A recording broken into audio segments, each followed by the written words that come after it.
नेपालको शैक्षिक र सुरक्षा नीतिमा एउटा ठूलो र दूरगामी प्रभाव पार्न सक्ने नयाँ कानूनको तयारी सुरु भएको छ। सरकारले विद्यालय तहमा अध्ययन गर्ने 13 वर्षदेखि 21 वर्षसम्मका विद्यार्थीहरूलाई सैन्य तालिम दिने व्यवस्था सहितको नयाँ विधेयक संसदमा पेश गरेको छ। विद्यालय उमेरका बालबालिका र युवाहरूलाई देशभक्ति, अनुशासन र राष्ट्रिय एकताको भावना सिकाउने उद्देश्यले यो विधेयक ल्याइएको सरकारको भनाइ छ। तर यस विधेयकका प्रावधानहरू के छन्? यसले हाम्रा विद्यार्थी र समग्र राष्ट्रिय सुरक्षा प्रणालीमा कस्तो प्रभाव पार्ला? सबैभन्दा पहिले बुझौं यो विधेयक किन ल्याइयो। सरकारले हाल कार्यान्वयनमा रहेको राष्ट्रिय सेवा दल ऐन 2027 लाई प्रतिस्थापन गर्न यो नयाँ विधेयक ल्याएको हो।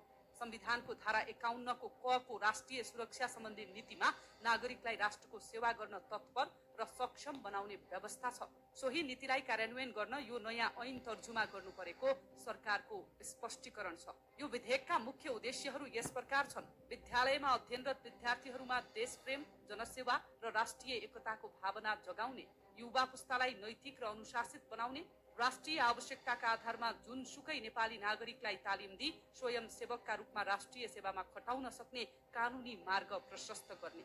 यसको अर्थ यो तालिम लिएका विद्यार्थीहरू आवश्यक परेका बेला सेनाको ब्याकअप अर्थात् सहयोगी शक्तिका रूपमा परिचालन गर्न सक्नेछन्। तालिमको सम्पूर्ण व्यवस्थापन र छनौट प्रक्रिया नेपाली सेनाकै प्रत्यक्ष निगरानीमा हुने प्रस्ताव गरिएको छ।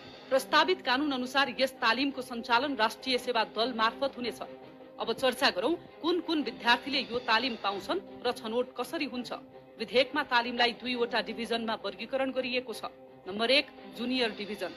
यसमा कक्षा 8 देखि 10 सम्मका विद्यार्थीहरू सहभागी हुन पाउनेछन्। यसका लागि उमेर 13 वर्ष पूरा भई 18 वर्ष नपुगेको हुनुपर्नेछ। Senior division. यसमा कक्षा 11 र 12 मा अध्ययनरत विद्यार्थीहरू सहभागी हुनेछन्। यसका लागि उमेर 16 वर्ष पूरा भई 21 वर्ष नकाटेको हुनुपर्नेछ। सबैभन्दा पहिले शिक्षालयहरूले स्थानीय विद्यालयहरूलाई यसबारे जानकारी गराउनेछन्। तालिममा इच्छुक विद्यार्थीहरूले तोकिएको ढाँचामा निवेदन दिनुपर्नेछ। प्राप्त निवेदनका आधारमा निर्देशक समितिले स्वीकृत गरेका मापदण्ड अनुसार विद्यालयको छनौट गरिनेछ। विद्यालय छनौट गर्दा केही विशेष कुराहरूलाई ध्यान दिइने प्रस्ताव छ, जस्तै सामुदायिक र संस्थागत विद्यालय, दुर्गम क्षेत्रका विद्यालय, सीमान्तकृत समुदायका विद्यार्थी पढ्ने विद्यालय र सुरक्षाका दृष्टिकोणले संवेदनशील क्षेत्रमा रहेका विद्यालयहरूलाई प्राथमिकता दिइनेछ।